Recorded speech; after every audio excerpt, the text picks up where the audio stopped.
Hey everyone, welcome back to part 2 here. We're going to talk about information and asset handling.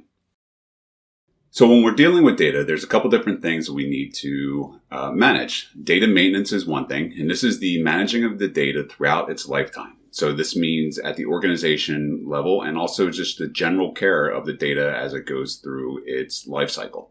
So this ensures that the network separation is in existence for sensitive and non-sensitive data, policy maintenance and adherence as it relates to the data. Those things, the policy maintenance and adherence needs to be in place and properly applied as well as adhered to. And then, of course, you want to make sure, these are just examples, you want to make sure that, network separation is there so that non-sensitive information and sensitive information are not commingled. So also we have a data loss prevention, DLP. And what this does is it monitors and blocks any type of data exfiltration that is outside of the policy that the organization has put in place.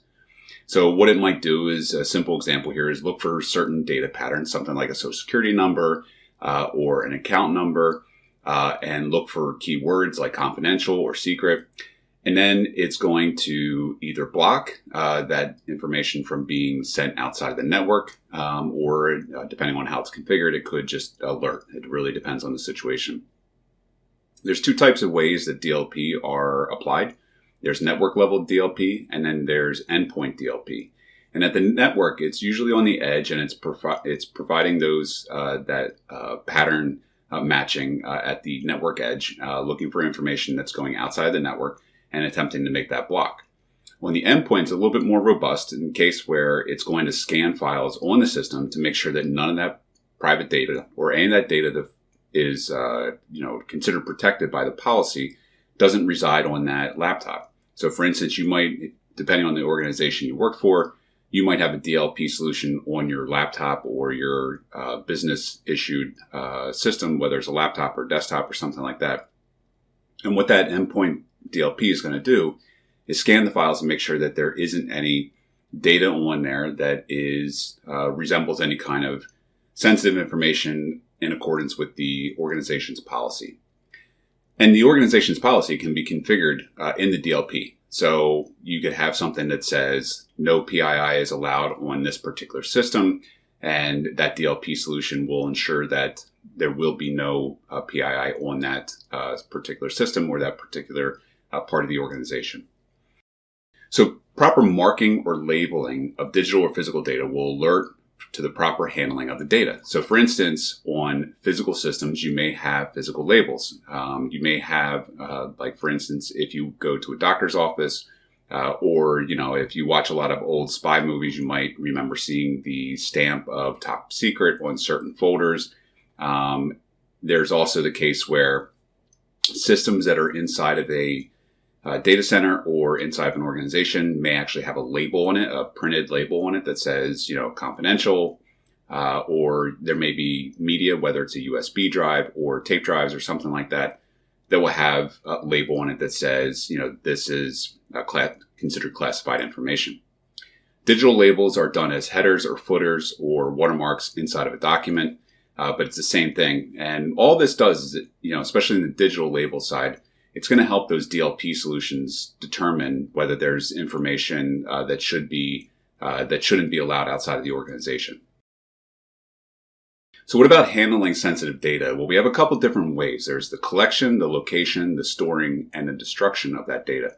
So collection relates to collection and retaining only what is needed. So for instance, one of the questions I frequently ask when I get in conversations about collecting information from clients and from users of the system is, do we really need that information? So you want to make sure that you're only collecting the amount of information that you actually need.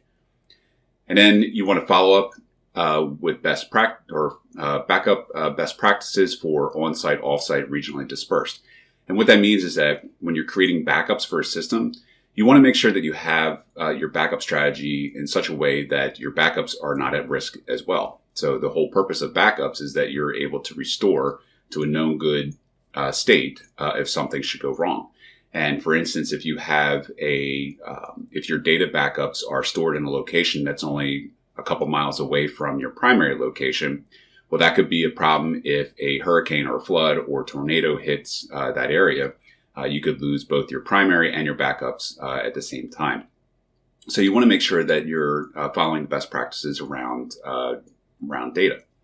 And in storing sensitive data, you want to make sure that you have encryption in place so that it protects against physical theft. And what that means is that if you have a laptop or if you have a server, you want to have encryption, full disk encryption turned on. And what that means is that if somebody was able to gather or gain physical access to that hard drive or to that system, that they would not be able to view the information on that drive if it has full disk encryption turned on, because they shouldn't have the decryption key.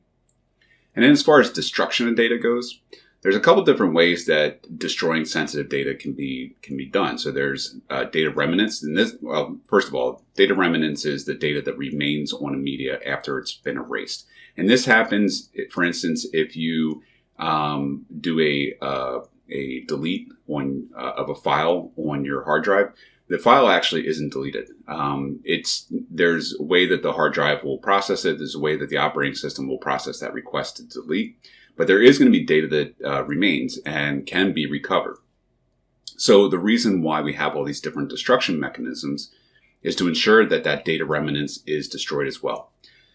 So erasing is a simple delete operation. Like I mentioned, it's going to remove the data. It could be a file, folder, or something to that effect, but there may be data remnants that remains.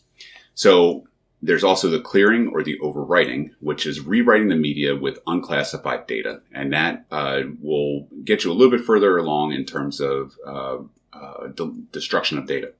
Then there's the purging of data, which assures that the data cannot be recovered with known techniques.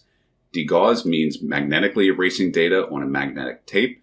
This doesn't always work on all the physical medias that are out there, but definitely on magnetic tape that'll work. Destruction, it comes down to the actual burning, the crushing, shredding, or otherwise dissolving using chemicals of the media to ensure that nothing could be recovered. Now, in reality, that's probably the most surefire way to make sure that the data is not recovered. And then crypto erasure is destroying of the encryption key to make the data that's been encrypted with that key unrecoverable. And again, that's a pretty good way of making sure that the data cannot be recovered, assuming that that encryption could not eventually be broken down the road. So what about retention? So when we're going to talk a little bit more about retention here in a little bit, but retention applies to data or records, media holding sensitive data, and systems of processing sensitive information. So it's basically ensuring that that data, those records, and the physical media that's being used are all retained for a period of time. And record retention retains information for as long as it's needed and then destroys it in the ways that I just mentioned once it's no longer needed. And depending on the organization, the regulations, this could be a couple months, could be a couple years, or it could be indefinite. And it really, again, depends on the organization, the regulations that apply to that organization. But record retention, media retention come down to or are equivalent to asset retention. And with that, I hope you enjoyed that, and I look forward to speaking to you again. Thank you.